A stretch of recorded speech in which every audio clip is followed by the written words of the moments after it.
ख्याल में फवाद चौधरी ने तो अपना पॉइंट ऑफ व्यू दे दिया तलाल साहब, लेकिन मैं आपका पॉइंट ऑफ व्यू इस इशू के ऊपर लूँगा। लाहौर वाली मीटिंग, मोदी का अराइवल और अभी ये जो जनरल मुशर्रफ का स्टेटमेंट है, इस इशू की हैंडलिंग के ऊपर दोनों को शाबाशी दी। आपसे भी तबसरा चाहूँगा, क्या दोनों ने अच्छे से हैंडल किया, प्राइम मिनिस्टर इमरान खान ने और आर्मी चीफ जनरल बाजवा ने? अपना मलक साहब, फ़र्क सिर्फ इतना है, हम एक इलेक्टेड हुकूमत थे, एक पॉपुलर तरीन पाकिस्तान का लीडर था, और इमरान खान साहब एक दुआओं से मांगे हुए और ख़ुद से चाहे हुए वो लीडर हैं। तो वो फ़र्क थोड़ा इतना सा है।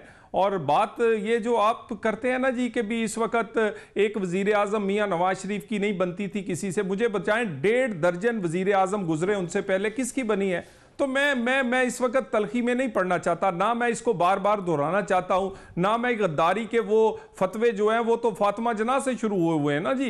वो अगर वहां से गद्दारी शुरू हुई है उससे पहले से भी, और उसके बाद तौहीन मजहब, गद्दारी, ये इल्ज़ाम बड़े पुराने हैं। मेरा ख्याल है हम इससे थोड़ा सा अब निकल जाएं, और कम अज़ कम हमने जो इस क्राइसिस में जो हमने सीखा है उससे कम अज़ कम दोबारा ऐसा क्राइसिस पैदा ना हो। हम दुनिया में दोबारा से अकेले खड़े नजर ना आए, हम फिर से दुनिया के आगे, हमें दुनिया शक की निगाह से ना देखे, हमेशा दुनिया हम ही को कोई नसीहत ना करे, बल्कि जिस तरह इंडिया और दूसरों का पॉइंट ऑफ व्यू सुना जा रहा है, इस तरह कभी हमें भी इसी तरह पजीराई दुनिया में मिले। सो अदारों को मुंतखब हुकूमतों के साथ मिलकर चलना चाहिए, काम करना चाहिए। और मेरा अभी भी यही ख्याल है, हमने बहुत सारा नुकसान जो है वो सहा है।